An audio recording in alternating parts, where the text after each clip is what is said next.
ಸ್ಥಾನದಲ್ಲಿ ಆಯ್ಕೆಯಾಗಿದೆ. ಏನು ಅನ್ನಿಸ್ತದೆ? ಭಾರತೀಯ ಜನತಾ ಪಕ್ಷದಲ್ಲಿ ಹಲವಾರು ವರ್ಷಗಳಿಂದ ನಾನು ಕೆಲಸಕ್ಕಾಗಿ ಪಕ್ಷಕ್ಕಾಗಿ ಕೆಲಸ ಮಾಡಿದ್ದನ್ನು ಪಕ್ಷ ಗೌರವಿಸಿ ಗುರುತಿಸಿ ನನಗೊಂದು ಜವಾಬ್ದಾರಿಯನ್ನು ಕೊಟ್ಟಿದ್ದಾರೆ. ವಿಧಾನ ಪರಿಷತ್ ಸದಸ್ಯನಾಗಿ ಆಯ್ಕೆ ಮಾಡಿದ್ದಾರೆ. ಮೊದಲು ನಾನು ನಮ್ಮೆಲ್ಲ ನಾಯಕರುಗಳಿಗೆ ತುಂಬ ಧನ್ಯವಾದಗಳನ್ನು ತಿಳಿಸಿದ್ದೇನೆ. ಅದರಲ್ಲೂ ವಿಶೇಷವಾಗಿ ಈ ಭಾಗದ ಸಂಸದರು ಕೇಂದ್ರ ಸಚಿವರಾದ ಶ್ರೀ ಪ್ರಹ್ಲಾದ್ ಜೋಶಿ ಅವರಿಗೆ ವಿಶೇಷವಾದ ಧನ್ಯವಾದಗಳು. ಎಲ್ಲ ನಮ್ಮ ಶಾಸಕರು ಕೂಡ ನನಗೆ ಬೆಂಬಲ ನೀಡಿ ಆರಿಸಿದ್ದಾರೆ. ನನಗೆ ಭಾಳ ಸಂತೋಷ ಆಗ್ತಾಯಿದೆ. ಅಡ್ಡ ಮತದಾನ ಆಗಿದ್ದು ದುರ್ದೈವ, ಆದರೆ ಗೆದ್ದದ್ದು ನಿಜ, ಗೆದ್ದಿದ್ದೀನಿ. ಆ ಅಡ್ಡ ಮತದಾನ ಬಗ್ಗೆ ನಮ್ಮ ಎಲ್ಲ ವರಿಷ್ಠರು ಮತ್ತು ಕೇಂದ್ರದ ನಾಯಕರು ಅದರ ಬಗ್ಗೆ ಭಾಳ ಗಂಭೀರವಾಗಿ ಪರಿಗಣಿಸ್ತಾ ಇದ್ದಾರೆ. ಖಂಡಿತವಾಗಿಯೂ ಸ್ವಲ್ಪ ದಿನ ಬೇಕಾಗ್ಬೋದು ಯಾರು ಏನು ಅಂತ. ಅವ್ರ ಬಗ್ಗೆ ಪಕ್ಷ ಖಂಡಿತವಾಗಿ ಉಗ್ರವಾದಂಥ ಕ್ರಮ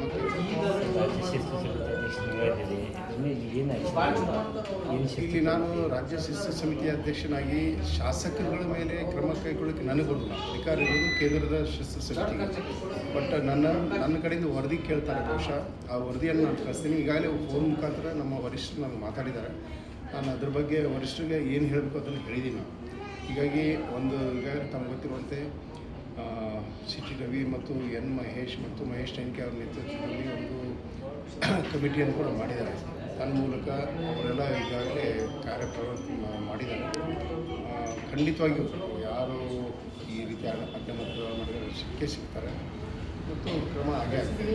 ನಾವು ಕೂಡ ಒತ್ತಾಯ ಮಾಡ್ತೀವಿ ಶಿಸ್ತು ಕ್ರಮ ಡೆಫಿನೆಟ್ಲಿ. ಯಾಕಂದರೆ ನಾನು ಒಬ್ಬ ಕಾರ್ಯಕರ್ತನಾಗಿ ಒಂದು ಅವಕಾಶಕ್ಕಾಗಿ ಇಡೀ ರಾಜ್ಯದ ಕಾರ್ಯಕರ್ತರು ಖುಷಿಯಾಗಿದ್ದಾರೆ. ಆ ಖುಷಿಯಲ್ಲಿ ಈ ಒಂದು ವ್ಯತ್ಯಾಸ ಆಗಿತ್ತು. ಅಂದರೆ ಅಡ್ಡ ಮತದಾನ ಮಾಡಿದ್ದು ಅಷ್ಟೇ ಬೇಸರ ಕಾರ್ಯಕರ್ತರಾಗಿದೆ. ಹೀಗಾಗಿ ಒಂದು ಭಾಳ ಕೆಟ್ಟ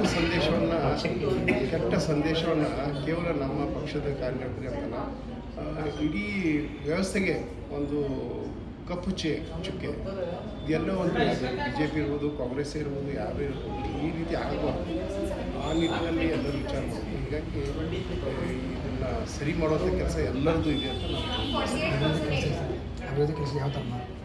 ಈಗ ನಾನು ಒಂದನೇ ತರಗತಿಯಿಂದ ಜವಾಬ್ದಾರಿ ಬರುತ್ತದೆ. ಸಂಘಟನೆಯಲ್ಲಿ ಸಾಕಷ್ಟು ಕೆಲಸ ಮಾಡಿದ ಅನುಭವ ಇದೆ.